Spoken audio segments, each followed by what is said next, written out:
Ladies and gentlemen, welcome into the My Tribe podcast, coming to you live from the My Tribe studio and headquarters in Pompano Beach.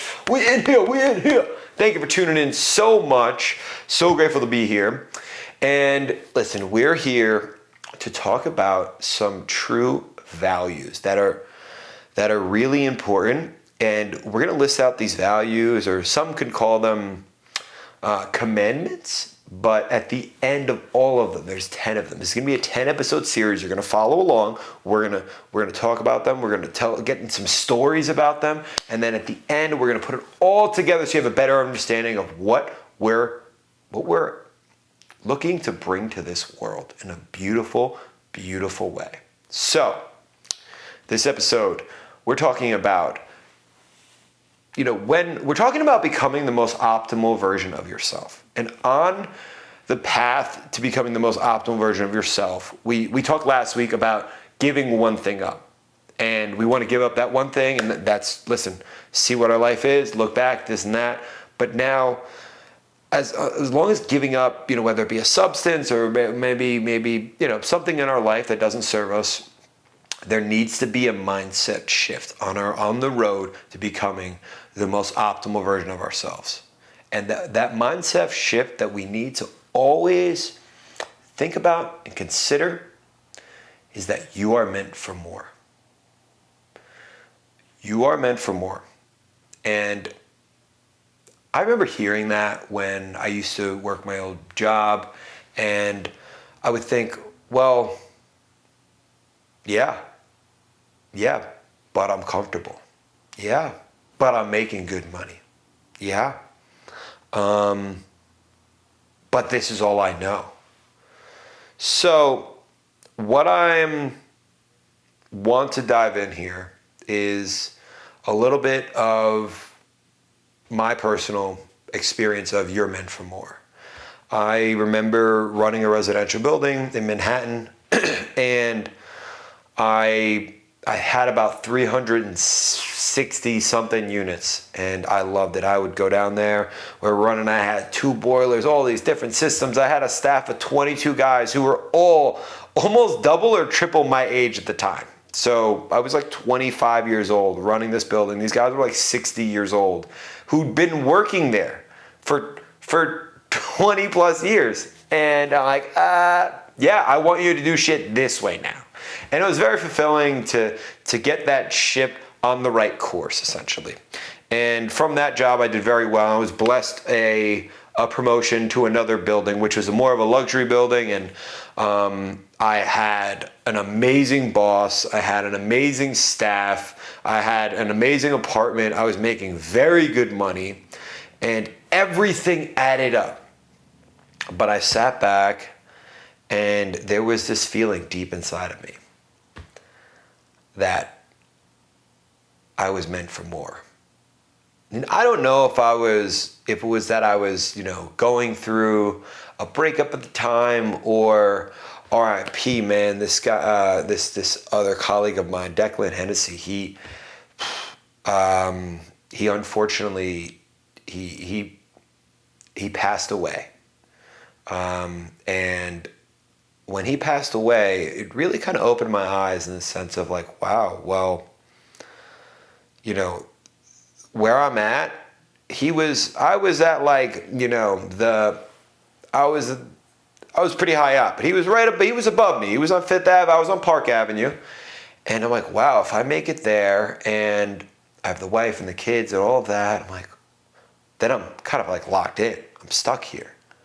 And it was a scary thought. And I felt that I was meant for more. I didn't know what that meant. I didn't know where I wanted to go with my life at all. But I felt that I was meant for more. Long story short, end up taking a weekend trip down to Florida, sitting on that beach, you know what? Yeah, I think I'm gonna make it here. I don't know what I'm gonna do. I don't know how I'm gonna do it, but I'm gonna make it work. Whatever I gotta do, I'll make it work.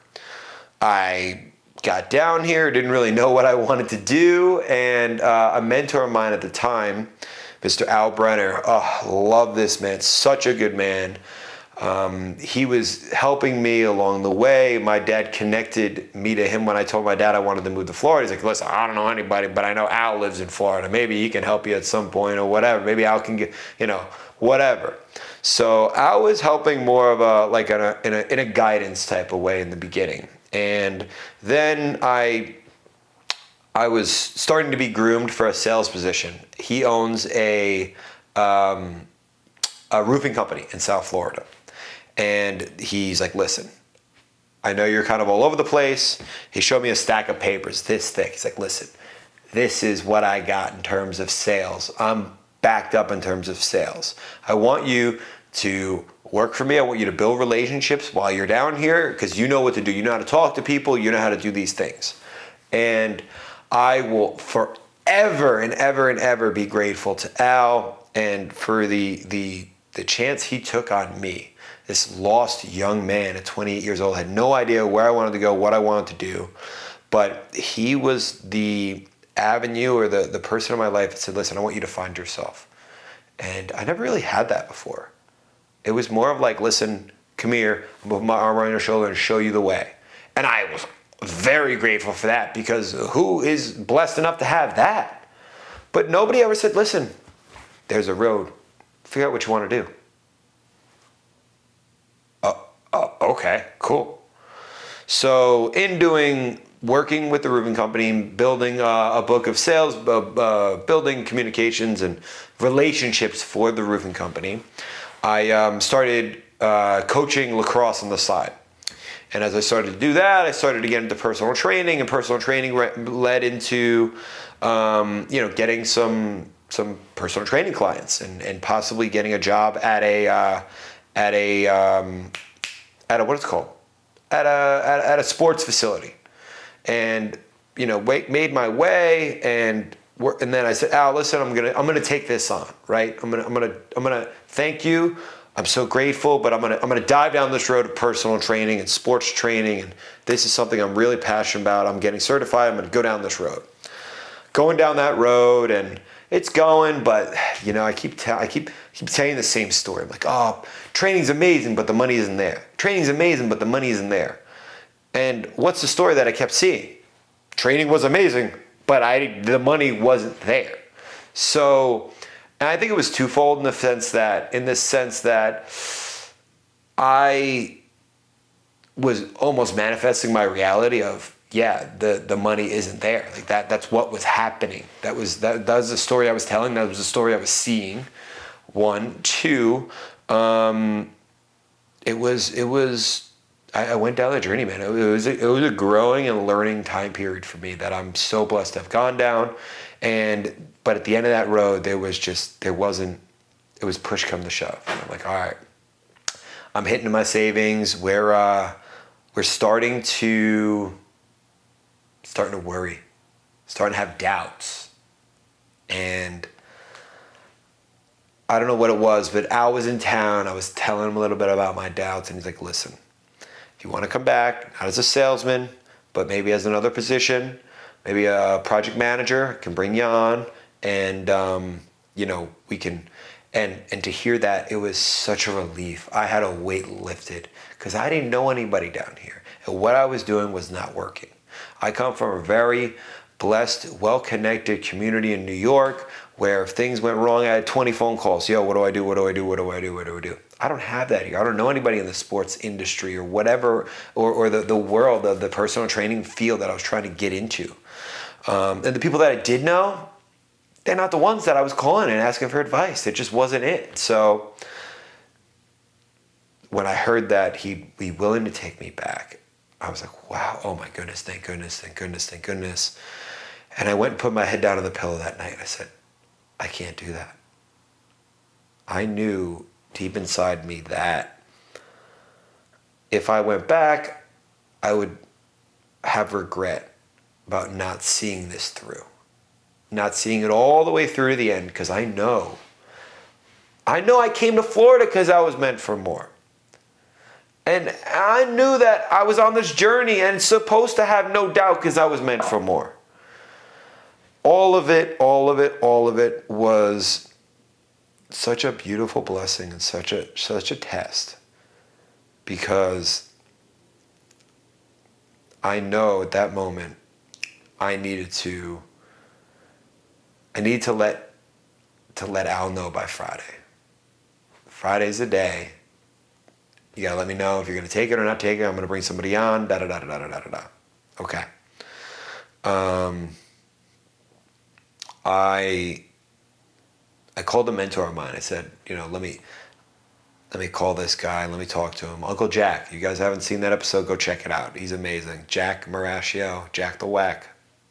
Amazing. Number one. Number two, I called him. I said, Jack, I got two avenues here. He broke this down. He says, if you take the job and you don't like it, you can't ask help. Yeah, you can't ask Al for help again. It's not to burn the bridge, but you burn the bridge of opportunity. If I don't take it, that's also like, listen, I'm not going to keep offering here. Like, it's just no, I'm not going to keep doing that. So whatever road I took, it better be it. I got to commit. That was Uncle Jack's advice. You have to commit. If you're going to go be a project manager, you're going to do that. You want the safety, you're going to go 100% in on that, you're going to do that. Or if you want to go out on your own, you want to be out in that desert, you better commit to that. You better commit. So pick your commitment, stick to it. I was like, oh, Uncle Jack, that's why I call you, man. You know your shit, bro. So I felt deep down in my gut. I was like, you know what? I got to call Al. It's Friday. I call him up. And I say, Al, I'm sorry, brother. I'm so grateful. Thank you, but I just can't. I can't take the job. I'm sorry, but I can't take it right now. It's just not going to work out. And I don't want to half-ass commit to you so that you get screwed down the line. And he was one of the most gracious gentlemen in the whole world that I've ever been blessed to cross paths with, is Al Brenner. And he's going to be on this podcast sitting right here soon enough, but you guys will get to know him as well. And that day was that I felt a sense of excitement. I felt a sense of nervousness, a little sweat start coming down. And I was outside of a CVS. I had to take my passport picture. And I'm gonna hit the store as I was on the phone outside of the CVS, and we're gonna come back to that. So, I mean, some of you guys know that are been following the page for a little while is my significance to 18, and that I always preface this that I started to realize let's call it the significance of the number 18 in a number of ways. One of the first things was when my goddaughter was born on the 18th. Unselfishly, my birthday is the 18th. I started seeing a lot of, when I was considering leaving my job that we talked about earlier, when I felt like I meant for more, it was a $20,000 decision. I was going to either leave or take $20,000 on the table. When I sat and I thought and I prayed and I meditated should I leave before or after Christmas? At Christmas, you get 20 grand. In my industry, that's what it was. I was going to go home with cash, no taxes on that shit either. And I needed to make that decision. Was it right to leave before? Was it right to leave after? What did I going to do? Because I wasn't going to do it again. And when I sat and I thought about it and I prayed, the answer came to me November 18th, days before Christmas. You are to leave that money on the table. You are to walk away. If you truly believe in your path that you meant for more, then get on your way. November 18th, I was told to move out of my apartment. Everything was packed out. We were out of that. We moved out on the 17th. The 18th, I woke up that morning and I was in Jersey, and that was the start of the rest of my life, November 18th. Those are just some of the things. We're going to get into a couple more of them as well. And now I pick up the phone. Again, I'm outside CVS. We're coming back to the story. Coming back. I said, Al, listen, man, I'm sorry I can't take it. I appreciate you. I love you. Thank you so much. Hang up the phone. I go in, I get my passport picture taken, and I go to get rung up. $18.18. It's like, wow. If that ain't God winking at you, if that ain't that, I don't know what is. I really don't know what is. And I have it right here to prove it, actually. Oh, no, it's not here. It's over there. Huh? Excuse me. This is the receipt. $18.18. This is going to hang up on the backdrop here. So every time we have an interview, you're going to know. You're going to see. And every time that I'm in my studio, I want to be reminded that I'm blessed, that I answered the call, that I was meant for more. If this ain't that, I don't know what is. I don't know what is. You may look at me like I'm crazy, like I'm out of my mind, but you know what? That's okay. That's fine with me. I don't really give a shit what you think personally. I know what I believe and what I'm blessed to believe, and I hope you do too. Number one. Number two, I want you guys to look deep inside of you. And I want you to ask that question. Are you doing enough? Are you meant for more than what you're doing? Are you aiming high enough? Are you asking for more of life? Or even enough? Are you praying for more to know that you're meant for more? That's my question. That's my takeaway today of today's episode. And I want you to listen and feel inside. What is your more? What is that more that you know you should be asking for, you should be doing? What is that more?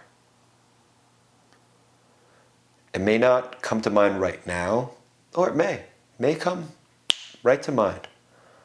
But I truly want you to feel what is that more, and just write it down.